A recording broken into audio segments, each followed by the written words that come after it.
They weren't in my situation. Right,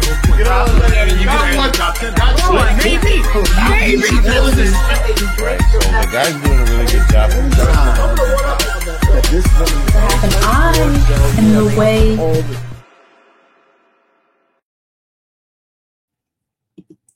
Hello, hello, hello. Thank you for clicking on our faces. We are here tonight, back again this month to discuss this month's book. We decided to continue with the series because we had so much fun reading Great and Terrible Beauty. We are now on book 2 of that series by the name of Rebel Angels. Now, before we get into our non-spoiler thoughts, because again, we're going to do non-spoilers, give our rating, and then get into the spoiler talk. Let's get into the summary here. So, Rebel Angels is the second book in a fantasy trilogy by Libba Bray. It is the sequel to A Great and Terrible Beauty and continues the story of Gemma Doyle, a girl in the late 19th century with the power of second sight. The novel follows Gemma and her friends Felicity and Anne during their winter break from school. Rebel Angels comments on the life of women in the 19th century, fantasy, and mythology. Now, ladies, I believe Stephanie O will be going first with her non-spoilery thoughts. So let's get into it. Go right ahead, ma'am. So I think that this book again was very well written. I think they did a great job of balancing detail and adventure. I think it was a very smooth transition from the first book. I don't know if I could have picked this book up and read it by itself, but I didn't mind that. And I think that, like I said, there was just enough adventure, just enough to make me go, and they did just enough to keep me on one train of thought. Like, never did I think I knew the answer, or the answer that I thought was not at all. I think it was the answer they wanted me to think. So I thoroughly enjoyed this one just as much as the first one. I also was done by noon today, so I was not reading up until this call started, which was great. So I had time to meditate and reflect on it. And again, with Manacle being the standard, I'm still going to have to give this one a strong 4, but it's still Okay. a great series. Great series so far. All right. Pretty strong coming from Stephanie O. All right. So let's see. What are your thoughts, non-spoiler thoughts, and your star rating? I think a good qualifier for a sequel is the same as what Stephanie said. If you could pick it up and read it on its own, if it's a good standalone. And while I agree, I don't think that I would have picked this up without having read the first one.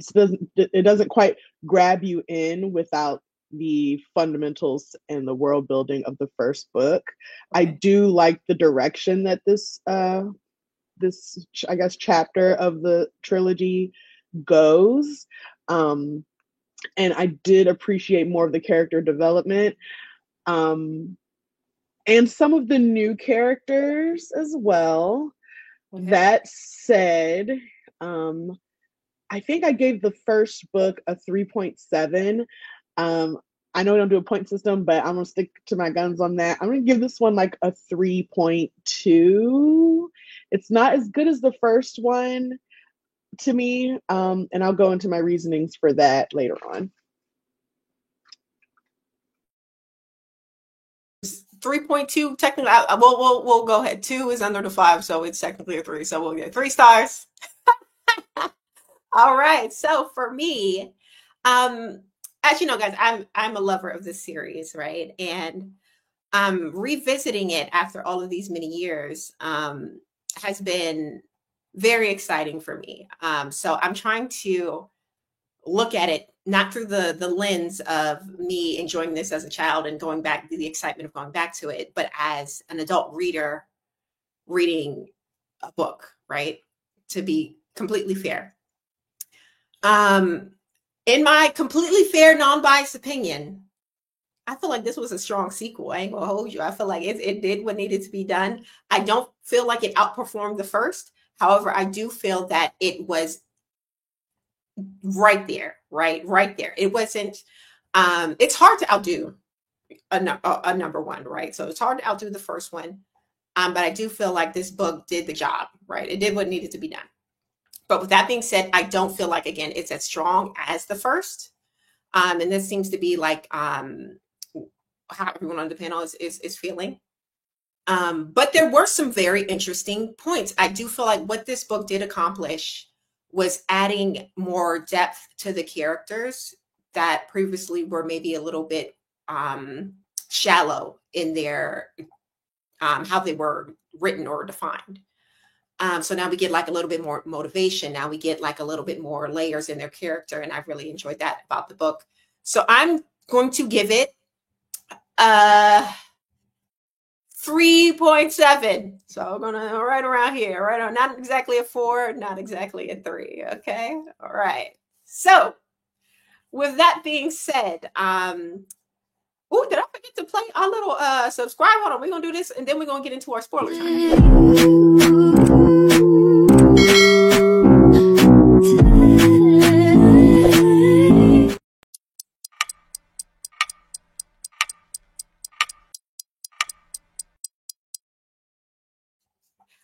All right. Now I got some notes. That I wanted to discuss with you guys. A couple talking points that I found interesting in the book, right? Number one, in no particular order, right? Number one, finding out about Mrs. Nightwing's marriage, right? The truth behind the marriage, not the lie that was told earlier in the book.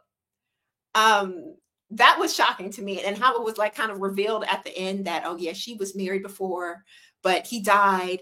And then later at the end, we really find out that, you know, he left her, right? And she found out by seeing him in the street with another woman. I was shocked and appalled on her behalf. I don't know what you guys thought about that part.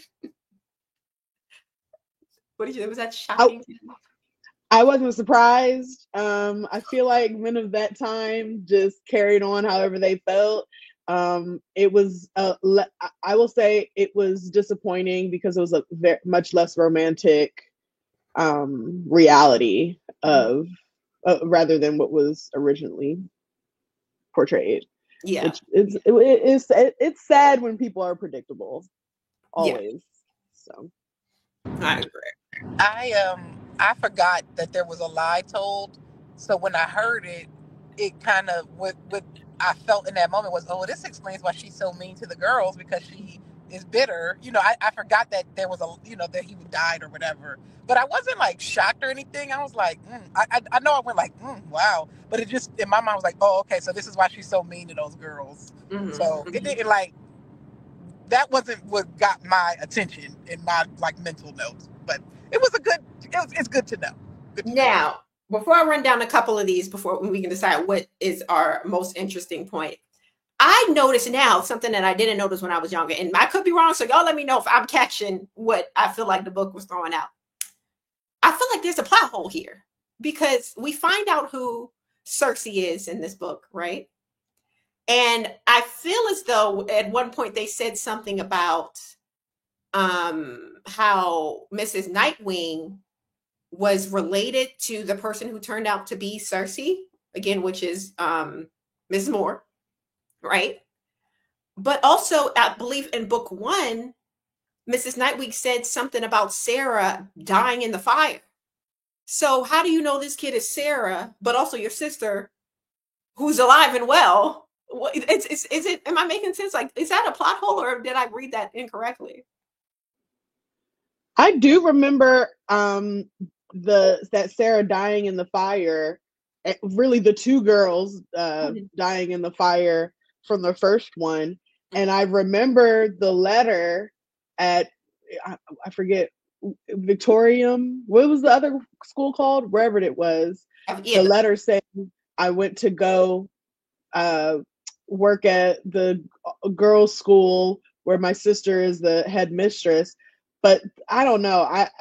I'm not sure. That never really resolved as far as I'm concerned. Like I didn't see where this was part of the issue for me for this book. There were a couple things that didn't tie in together neatly. Like I did not understand like the timing of that letter with Miss McCready coming in, Nell going to the asylum, and just all of that was kind of like fumbled together timing wise for me, so it was a little confusing.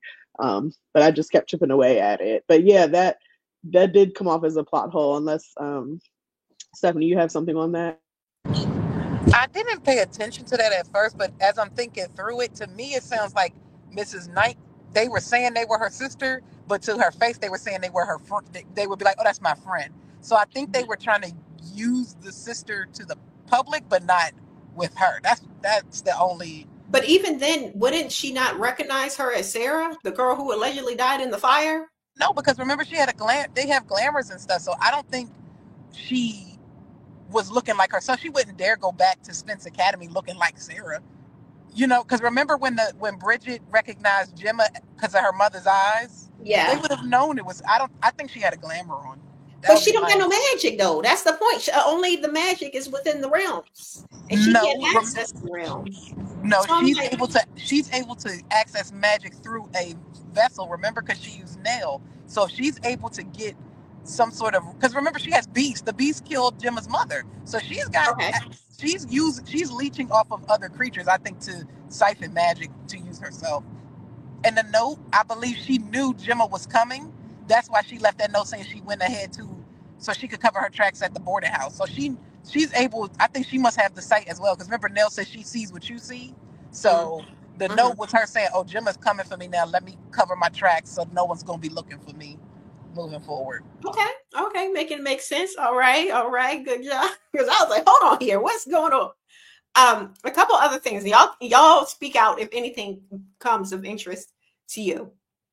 But we got Gemma catching bodies in this book. She took out Nell at the end of the book. We got Anne being pathetic and opportunistic at the same damn time, y'all. I cannot stand Anne, and she was showing them that in this book. We got Felicity's secret, her family dynamic that came out in this book. We got Daddy Doyle, Daddy Doyle in the opium den. Oh, I thought you were gonna say Daddy Diddler, Felicity's father, but okay. No, did he?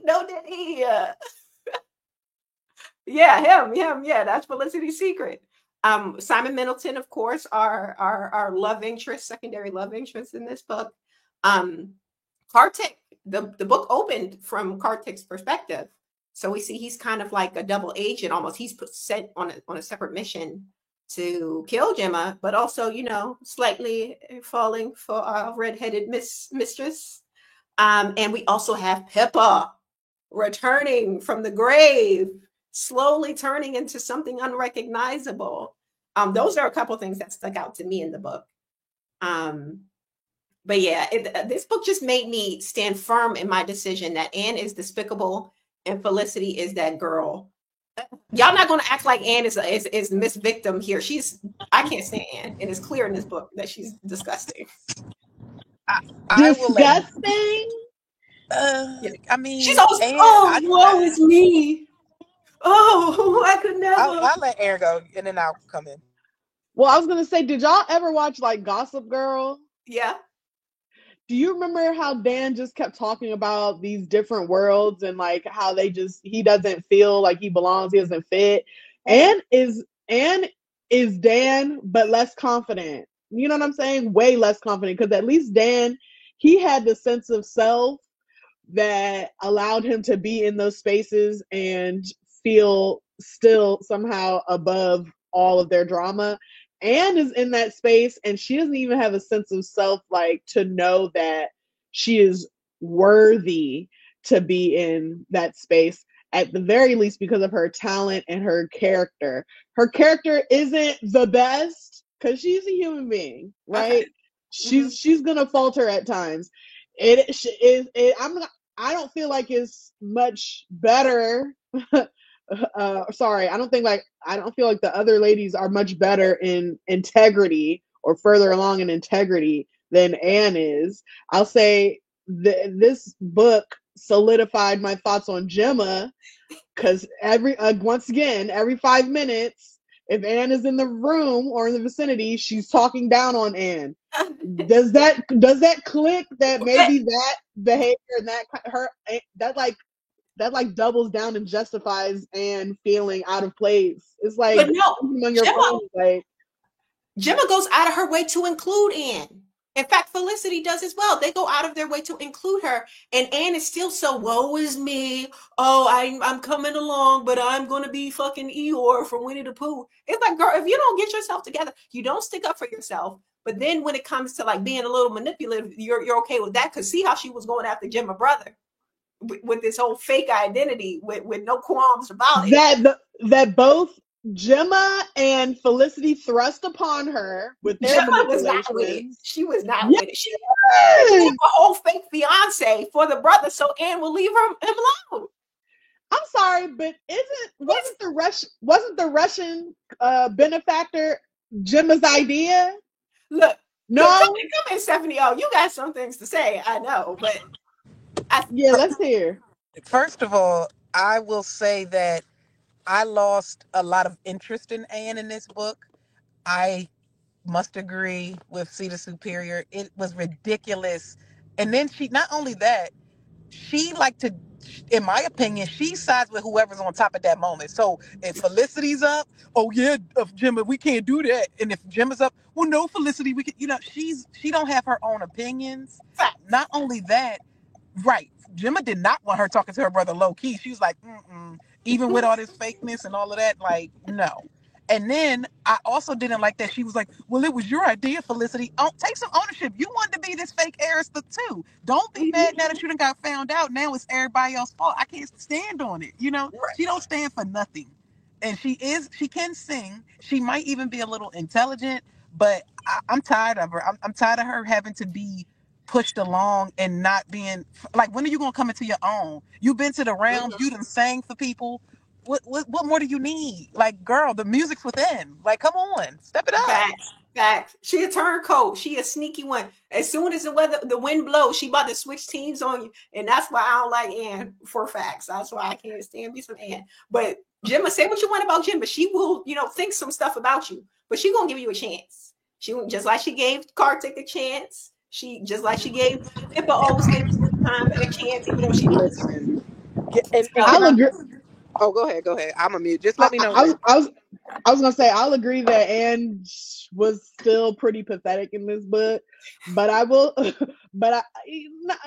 still feeling that these two girls are so like more than anything. Anne didn't want to be left at the school for that break. She didn't want to be left there alone, especially after forging those friendships. Like those friendships. She's very much so relying on them, and they are sustaining her. That said, despite that fact, and going to stay with Felicity and the family, the lie was a burden to Anne, truly. She went right back to self-harming while she was with her. And Felicity used the lie and Anne's presence as a tool to prod at her mother, which now we know why she was so mad at her mother. Well, go ahead. No. All I want to say here is Anne wasn't harming herself when she liked Tom. So, no, the lie was not too much for her. When she had an interest, if someone was showing her interest, as soon as no one's interested anymore, now she's hurting herself again. I think she's full of crap. She's codependent. That's exactly Anne. She is codependent. But she ain't no more codependent than Felicity. Felicity needs minions in order to operate. That's a lie. Felicity needs people in order to victimize for her to feel like she's worth it. She couldn't even come clean after the truth was out. She couldn't even be in the truth with her best friend. Why she couldn't would even live in it. No. You are not going to. But if that's the case, her. You are not going to shame her for that. If she was codependent, she would need Gemma. And if she was codependent, she would need Gemma and all of those ladies. She doesn't need nobody. She stands firm on her own beliefs, right? So much so that she said, F that daddy, F that mama. I'm going to do, as soon as I get my money, I'm taking me and that little baby out of here. F everybody. So I feel like out of anyone in the group of girls, Felicity is the least codependent. She's the most independent and the most strong, in my opinion. If she thought she was taking a baby, if I don't remember no baby, but if she thought the niece, Penny. If you think Penny wasn't gonna immediately become some catalyst for Felicity to feel better about herself the way she uses literally everyone else that she's connected with Yeah. and that's in her life, Absolutely you're not. tripping. Absolutely not. Because why you think suddenly Felicity's like, oh yes, let's go with this lie. You can come stay at my house and la la la. Like, girl, she immediately used her with the dress, with the mom. No. Then she's. If she wanted to feel better about herself, she would have brought Anne along and not gave her no secret identity. She would say, "Oh, here's poor Anne. You know, oh stinky." No, you they know, wouldn't have let her. They wouldn't have let her come. They wouldn't have But- let her stay without the lie. No, because Felicity goes above and beyond. Right, and she defies adult authority at every turn. She'd have brought her. The family wouldn't have let her stay without the lie. I feel like that they said it themselves that without that lie, she wouldn't be welcome in their house, any of their households, or any of their goings out, or none of that. She wouldn't. But she would have been right back in that school. If she needed someone else to feel better about herself, like someone else more lowly, she wouldn't have been with Pippa, because Pippa was supposed to be the most beautiful girl out of all the girls in the world or whatever. So she wouldn't even been friends with Pippa if she needed other people to step down on in order to feel better about herself. Yeah, and at the first chance in the first book, when Pippa had to be like, actually, bitch, oops, sorry. when Pippa was awesome, actually, your mom's a slut. The minute that Pippa didn't act right, she turned on her. No, because she's an independent woman who don't take no shit. Yeah, Felicity. No, I've seen Felicity. Felicity is weak sauce, and she needs minions in order to carry out her little plans, all her little things. Especially from the first book again, when she decided, no, we need to work together so that we can. Girl, you didn't need everybody else to be butt booty naked to kill the deer. You could have did that on your own, but you needed everybody to turn. She did the same thing she did the first book. The other people, she needed anyone else who was in their little tribe to turn against Gemma. You don't remember that woman was speaking to her in the first book. That spirit was feeding Felicity crazy stuff. That wasn't her. Yeah. She was not acting of her own will. But what was her telling them, hey, this is what the lady said, this is what we can do in order to That's get what the powers do. ourselves. They get in your we mind. Don't need you. And what about this book? And what about in this book? They did the same thing in this book. The spirits tried to take a hold of them. But let me back up and say, I gained a lot of respect for Felicity when she told that little girl, lock your door. Felicity is not out here doing anything to get over on people. Felicity is doing the best she can to protect herself. And let me also say, no, she wouldn't have come clean with her friends. They don't know her like that. She went through that for years. Nobody's going to bond with you in a minute over some trauma. It was out. It doesn't matter. That's her story that she's had to live with. And she did what she could for that little girl. But I met y'all 2.5 minutes ago. I'm about to be kumbayaing about something I had to deal with for years. Hell no. Not only that, she learned from her mother that even if you do come clean, nobody going to help you anyway. So keep it to yourself and protect yourself. Exactly. And she learned from her mother, don't trust nobody. So at the end of the day, we might be friends, but I got to stand doing mine and hold my own down. But she did what she had to do for that little girl, though, because she protects the innocent. You are not going to villainize Felicity. Felicity. I will. Because I didn't like Felicity before, but now Felicity is the real deal. Felicity. Now I like Gemma, and what I liked about Gemma was her wit. But Felicity gained a lot of respect from me in this book. I don't feel like nobody was that redeemable. Gemma redeemed herself a little bit for me at the end with her little, actually, this is what I'm going to do. When Miss McCready was like, okay, well, now we can do that. And she was like, no, I think we're going to do this, actually. That made me say, okay, I see you. And when Gemma turned around and was like, no, actually, why don't you keep your brooch? Let the fire die down. That's fine. You go do what you need to do. That made me say, oh, okay. I see. You're right. I see there's some growth happening here. But nah, for all of me therapy, because for after the absinthe party, date great. Yes. For me, that was like, you're still into him after that? And after hearing that after Gemma hearing, after the date grape situation with Simon in the absence, and then hearing from Felicity that, and y'all tell me if y'all think this is true or not, hearing from Felicity that at first Simon was feeling and sniffing around Felicity, and Felicity wasn't here for him. She was like, maybe, I don't know. I believe that. You believe it? I did too. And I definitely believe that. Oh, he probably did this same thing with Felicity. That made me think, oh, so he's probably serially doing this. Because how is he even getting any absinthe? And then he has it with him, ready to go, prepared for the party. Brings it out, gets everybody to come with them. Like, yeah, it just rubbed me the wrong way. I think that she definitely knew that he was, a tad, whatever, a rake, like she said. But she tried to kind of tell Gemma, like, hey, I don't like that guy. I don't think she knew to what extent like he would go. But she was like, something about how, like, but see, this is what a good friend that Felicity is. She didn't lead with, oh, you shouldn't talk to him because he tried to talk to me, girl. She's like, oh, well, I don't like him that much, but you'd see what you like about him, right? So I think Felicity is that girl. I don't care what y'all Felicity was hating on that from the top. Felicity was hating on that from the top. She might not have explicitly said, oh, I don't think he's the right one for you. Like, she's not a person that's gonna say it like that. She's gonna say, oh yeah, he tried to talk to me. Like, girl, that ain't got nothing to do with this. If she was a hater, she would have led with that. But she started off hating with her tone, talking about, you just want to be with Simon. Like, girl, before she even said that he used to talk or whatever, or that he used to try to talk to her, she came off the bat like, oh, you just want to hurry up so you can get back to Simon. Yeah, I do. Why is that? Are you mad? Felicity, no, I think you're trying to villainize her when Felicity does what she has to do to protect herself. If she feels threatened, then she will lash out.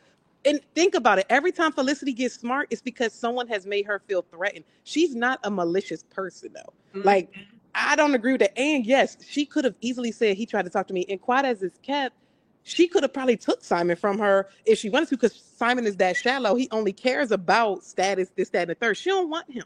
So she was just trying to help her friend out because she like, Gemma, you don't want to do that. But, these girls don't listen. The girls never listen. So y'all giving her a lot of credit. Get it any further. Let's go. Yeah, let's move on.